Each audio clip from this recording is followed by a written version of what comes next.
welcome to today's edition of Prime Flash. Cameroonians, most especially family members and the political class, are still in shock following the assassination of barrister and Senator Henrique Mende Gamsi. He was allegedly trailed and killed last night, January 11, 2022, by unknown gunmen at Mai Tumkwen, Bamenda Northwest region, with his vehicle taken away by the same men believed to be separatist fighters. The SDF senator in the Cameroon Upper House of Parliament dies on the same day as former communication director of the party, Beatrice Anambong. On the same note, equally a man identified as Park German Trench has been killed by alleged separatist fighters. According to sources, a magistrate and the wife of an advocate, Justice Kofete, ran from her kidnappers to the deceased house and in an attempt to save her was killed, and the lady whisked off. As at now, there is no much details concerning where she has been taken to.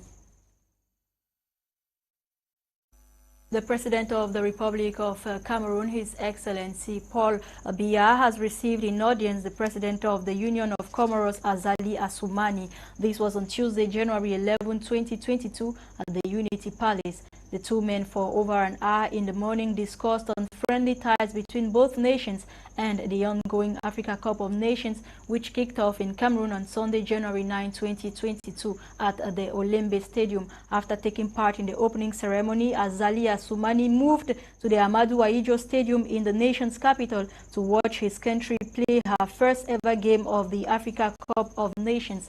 Though Comoros lost to Gabon 1-0, the leader is confident his team has what it takes to win their remaining matches in order to move to the next round.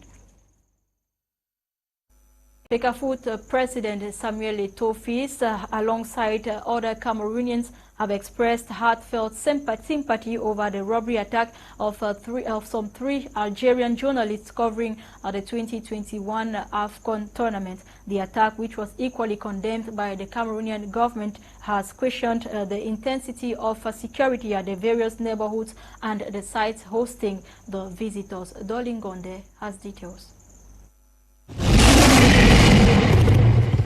While the rest of the world was fascinated by the opening of the 2021 AFCON ceremony in Yaoundé, crowned by the Indomitable Lions' victory against the Burkina Faso team, some men of the underworld in neighboring Douala, Cameroon's economic capital, on the other hand, saw this time fit for their operations.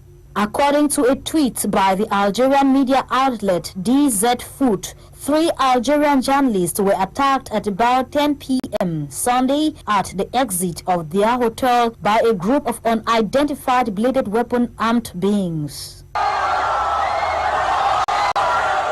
Still contained in the release, the journalists who managed to escape were injured but their lives spared. However, the attackers left with some personal effects, mobile phones and a passport. Although DZ Foot in its tweet questions the security strength that be, some Cameroonians in the likes of Samuel Eto'o have reacted sympathetically thus. Et pour vous, nos chers frères journalistes, je tiens à vous présenter. To our dear brothers and sisters of the press, accept our sincere apology, because you too, who were assaulted in Douala, are a part of us, and I wish to humbly plead that you forgive us. That is not the Cameroonian hospitality. But there are bound to occur little mishaps even amongst family members from time to time. So I wish to apologize again by assuring you that you are at home. On behalf of all our authorities and ministers, we are also assuring you to feel at home at all times and feel secured as though you were in Algeria. So it is on this note that I want to wish you a successful match, and we wish you the best of your stay in Cameroon.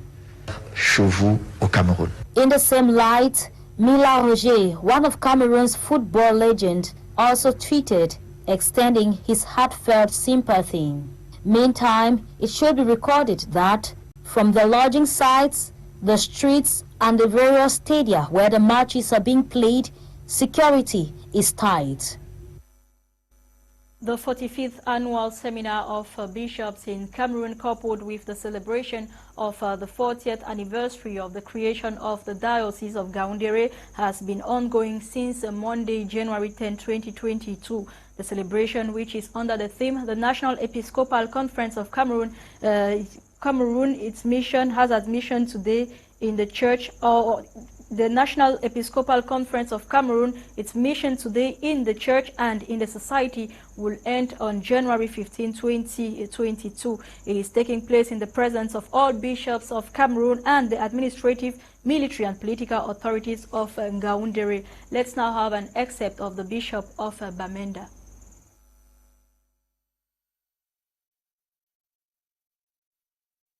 The bishops of Cameroon for the past 2 years have been reflecting on the kind of conference that we want, and I think this is kind of a conclusion. What is our mission? Now that we know what our conference is and what we are supposed to be doing, we now want to reflect on our mission within the church, in the society, and in our country. This is very important for us. We have to stay focused every time because we have to move our conference forward and at the same time see how to be the salt of our society and the light of our church. We stay in the North region, where a project termed Sahel on Sahel Collaborative Visual Anthropology, abbreviated as SOS-CVA, was launched recently at the Amphitheater 150 of the University of Ngaoundéré. The launching ceremony of this SOS-CVA project was chaired by the rector of the University of Ngaoundéré, Professor Ufi Chinji, in the presence of distinguished guests like the Norwegian ambassador to Cameroon, His Excellency Prive Volde Nordal. This project, he says, will bring together 4 universities, namely Ngaoundéré and Mara in Cameroon, Niamey in Niger, Bamako in Mali, and Tromsø in Norway. Let's now have an excerpt of the Norwegian ambassador to Cameroon. Especially in Ngaoundéré University in Nsah, long, close cooperation now. We're celebrating 30 years. Today we mark the beginning of a new project called Sahel, which Norway has contributed $2.3 million to.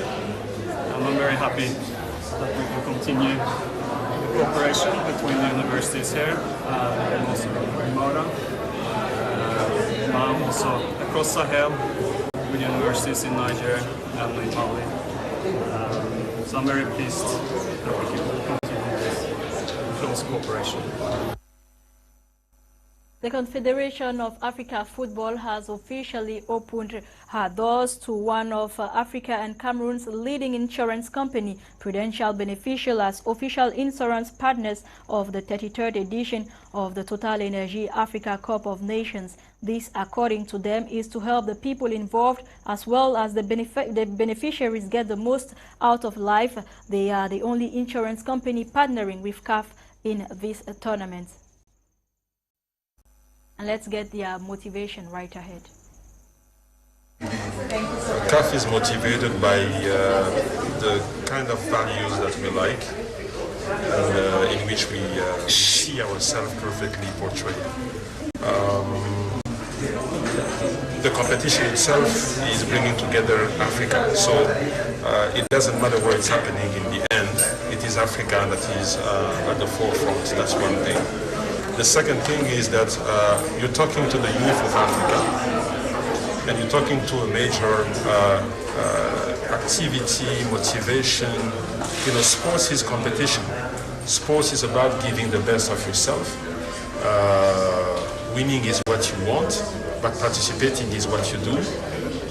And I think all of that is, I mean, we all grew up with those ideas in a way or another in our minds, and I think this is a perfect portrayal of that.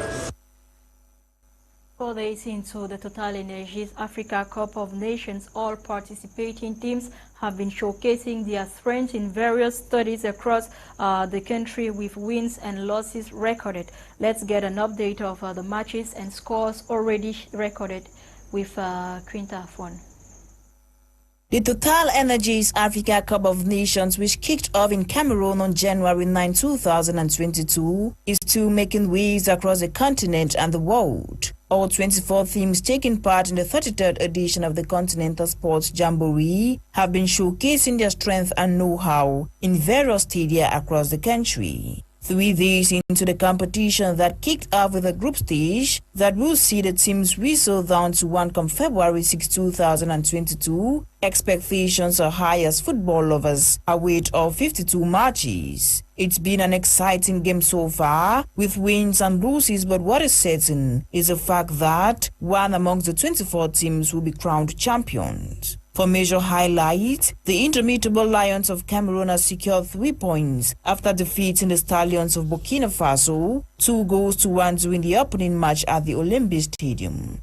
The Thubaros Azus of Cape Verde has equally secured 3 points after defeating the Walas of Ethiopia 1-0. Meanwhile, the Warriors of Zimbabwe trashed the Teranga Lions of Senegal during their encounter yesterday, January 10. Other teams that have secured points since the start of the competition are Guinea, Morocco and Gabon. Today, January 11, Algeria will play against Sierra Leone, while the Elephants of Nigeria will clash with the Pharaohs of Egypt, and Sudan versus Guinea-Bissau. It should be noted that for the first time in the history of the Total Energies Africa Cup of Nations, all 52 matches of the competition will use video assistant referee VAR, plus the fact that Salima Radia Mukansanga is the first woman to officiate at the Continental Sports Jamboree. We've come to the end of today's edition of Prime Flash, produced by Junior Pelama. You get more stories or more news stories in our 3:30 p.m. Prime Info with Gladys Bomotongina and 6:30 p.m. Prime News with Fon Quinta. Coming up next is In the House with Eileen Sama and her ladies. Have a nice time.